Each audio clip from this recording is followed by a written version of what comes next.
T'es là, dans l'eau, tu pousses le mur, tu pars, tu nages, crawl, encore crawl, toujours crawl, tu comptes tes longueurs, tu regardes le chrono et t'as cette sensation bizarre que peu importe ce que tu fais, bah ça ne bouge plus.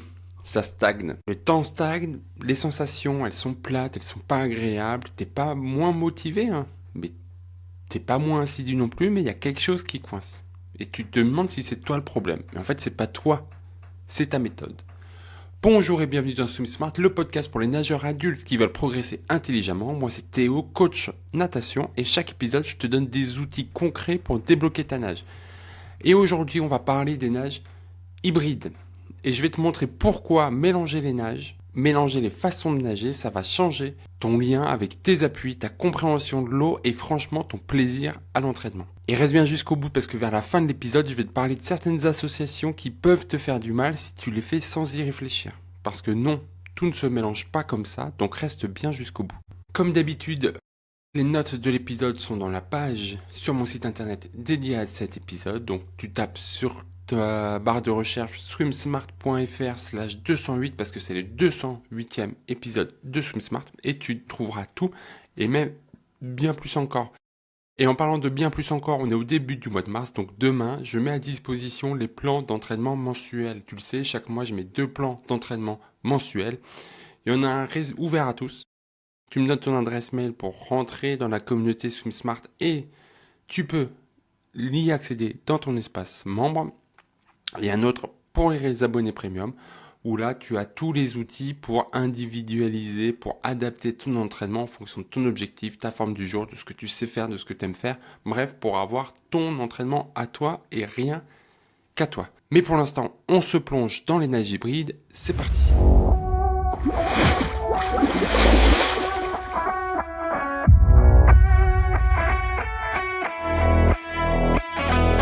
Qu'est-ce que tu dois travailler pour progresser en natation? Donc, évidemment que tu as plein de trucs. Tu vas voir ton alignement, tu vas voir ta respiration, tu vas voir ta coordination.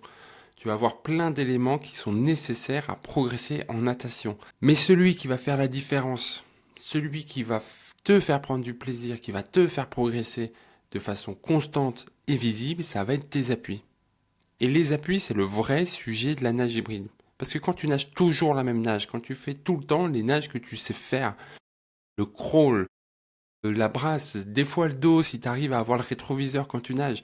Mais si tu nages tout le temps ça, bah tu vas construire les mêmes appuis. Tu vas pas te challenger. Encore plus si tu fais tout le temps dans le même ordre, tu as tout le temps les mêmes groupes musculaires qui travaillent, tu as tout le temps la même organisation de ton cerveau, de ton corps. Et donc forcément, au début tu progresses et au bout d'un moment, tu stagnes parce que ton corps s'adapte. Tu lui demandes quelque chose de nouveau, il progresse, il donne plus de ressources, il donne plus de vitesse, il donne plus de force jusqu'au moment où il s'est adapté.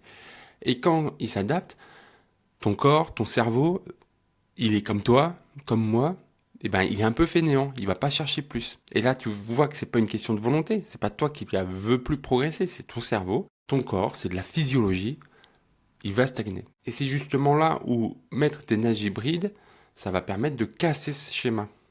Ça va permettre de mélanger les bras d'une nage, les jambes d'une autre, pour que ton cerveau il soit un peu challengé, qu'il ait besoin de travailler un peu plus, de réfléchir un peu plus et surtout de mieux comprendre comment fonctionne ton corps dans l'eau. Parce que ça va être ça toute la différence. Si quand tu nages le crawl, tu as des appuis aquatiques de cette façon-là, c'est parce que c'est les appuis aquatiques les plus adaptés à la nage du crawl. Parce que quand tu es en crawl, tu es sur le ventre, tu es à l'horizontale, tu vas tout droit, tu as les bras en alterné, t'as la respiration qui se fait sur le côté, voilà. C'est tout ça qui fait que tu as besoin de faire ces appuis en crawl. Sauf que si, au lieu de battre des pieds, tu fais des jambes de brasse, bah les appuis que tu fais en crawl, ils sont plus adaptés. Parce que tu vas devoir compenser sur le fait que les jambes de brasse, il y a un moment où tu ramènes les talons aux fesses, donc tu as plein de résistance, donc ton bassin, il va vers le fond.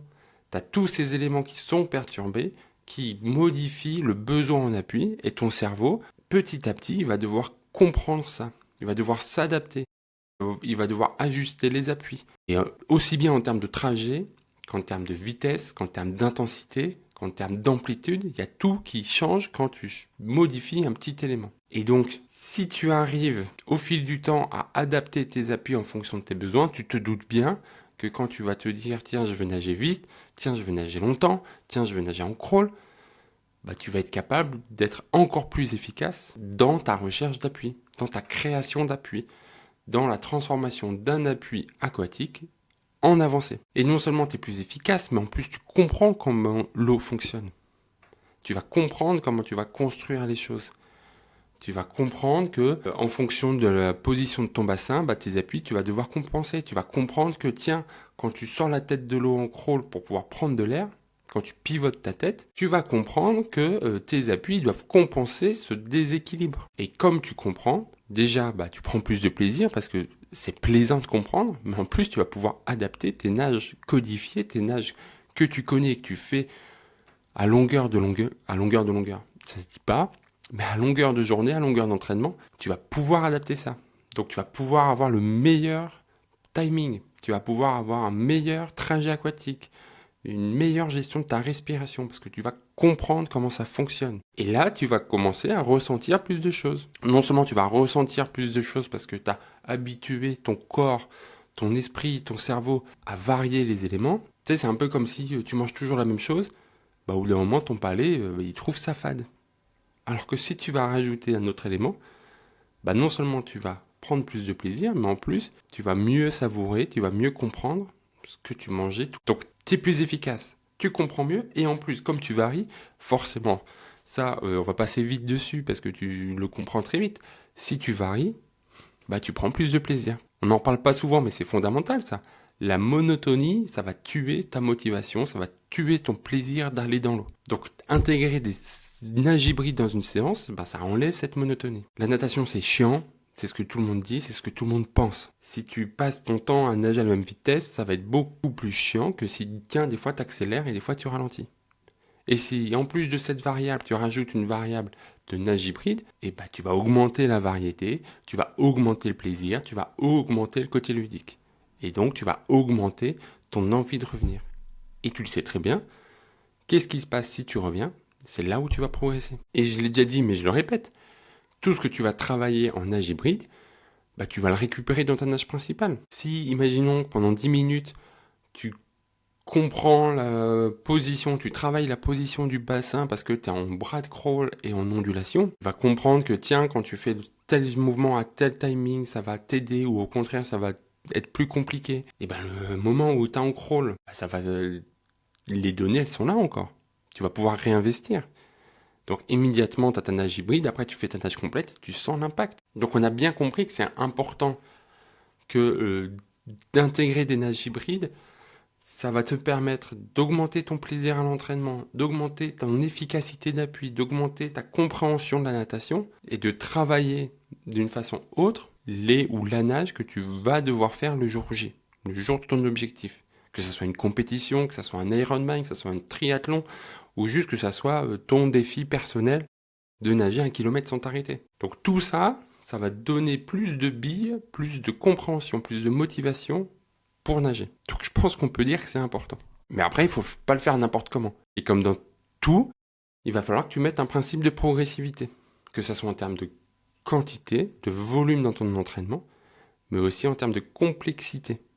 Commence pas directement avec une nage très compliquée. Commence avec des associations naturelles. Par exemple, des bras en crawl avec des petites ondulations. Ou des bras en brasse avec les ondulations ou avec les battements. Ça, tu dois le faire.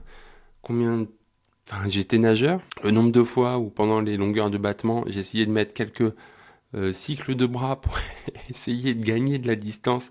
Parce qu'on sait tous que les jambes, c'est chiant. C'est une nage hybride. Et quand tu fais ça, quand tu es en ondulation ou en battement et que tu rajoutes un cycle de bras, tu te rends compte que tu peux pas le faire n'importe quand. Tu te rends compte que si tu es à un certain moment de ton battement ou ton ondulation, si tu places ton cycle de bras, ça va faire plus de mal que de bien. Et donc, tu comprends mieux. Ton cerveau va travailler. Tu vas essayer, tu vas foirer, tu vas réessayer, tu vas améliorer, jusqu'au moment où ça va être facile.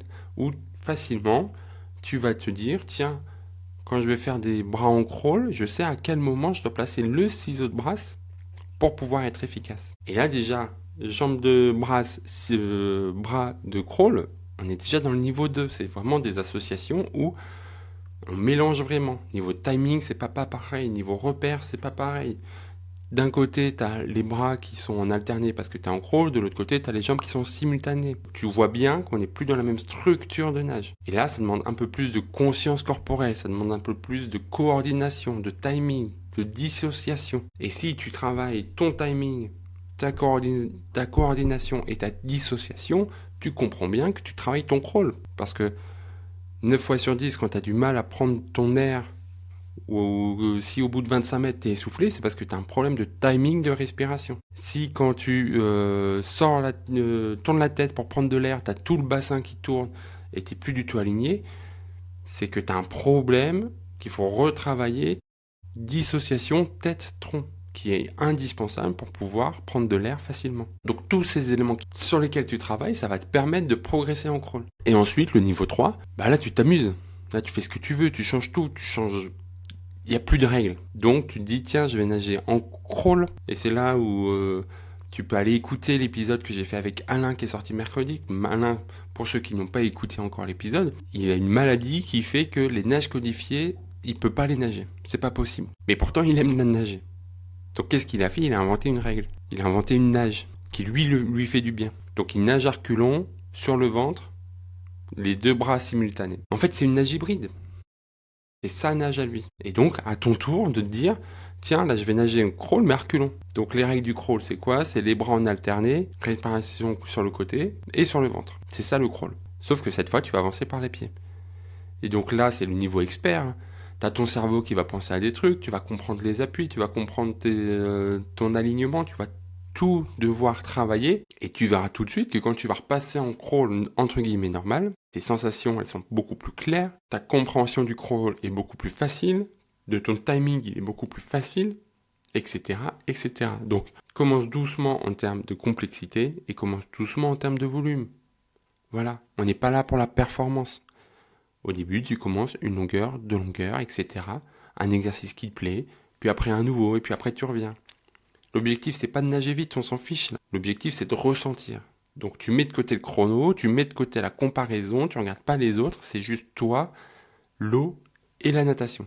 Et la nage. Mais attention, il faut écouter ton corps. Parce que tu as certaines associations qui demandent une vraie préparation articulaire. Pas question de s'y mettre à froid.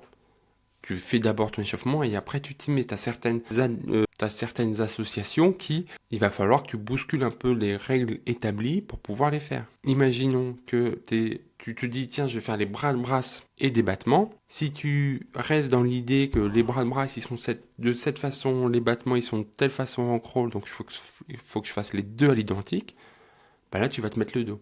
Tu vas te faire mal au dos, pardon. Parce que si tu fais des battements en te disant tiens il faut qu'il y ait de la mousse et je fais mes bras de brasse, et ben ça va te cambrer, ça va te creuser, ça va te faire mal au dos. Donc pense toujours quels sont les fondamentaux de la natation. Et les fondamentaux de la natation, si c'est un peu flou pour toi, j'ai tout un programme qui est en cours de création, qui s'appelle Reprendre le contrôle de sa natation, où je passe 2 heures à expliquer les principes fondamentaux de la natation. Et donc là on est sur le fait que la colonne, elle va toujours s'aligner pour se protéger.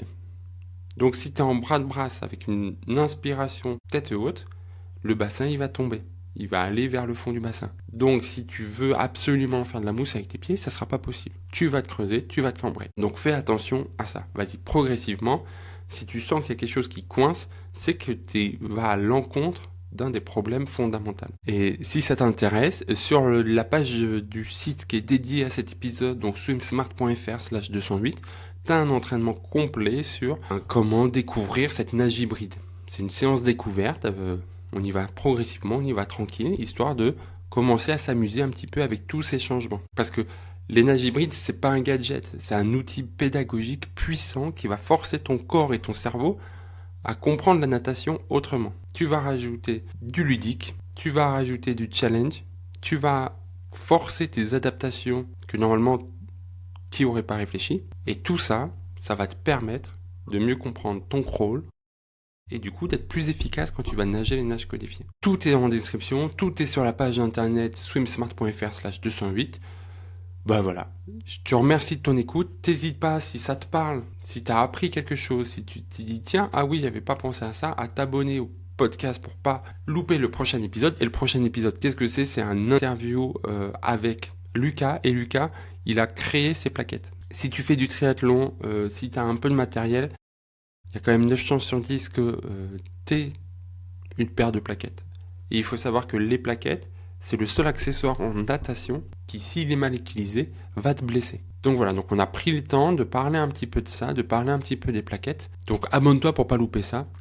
Et en plus, non seulement ça va t'aider parce que tu vas pas louper les prochains épisodes, non seulement ça va m'aider moi parce que ça me booste en termes de confiance, en termes de force, ça motive de voir qu'il y a des gens qui s'abonnent, que vous êtes de plus en plus nombreux, qu'on est 1000 à être abonnés à SwimSmart, donc merci à vous. Et en plus, ça va permettre à d'autres nageurs qui ne connaissent pas encore SwimSmart de le découvrir parce que en t'abonnant, t'envoies gratuitement un signal à Spotify, à Apple Podcast, à Deezer, à je sais pas sur quelle plateforme t'es, mais t'envoies le signal, ah bah ce contenu il est bien et il mérite d'être découvert. Donc je compte sur toi, je te souhaite une bonne journée, on se voit très vite.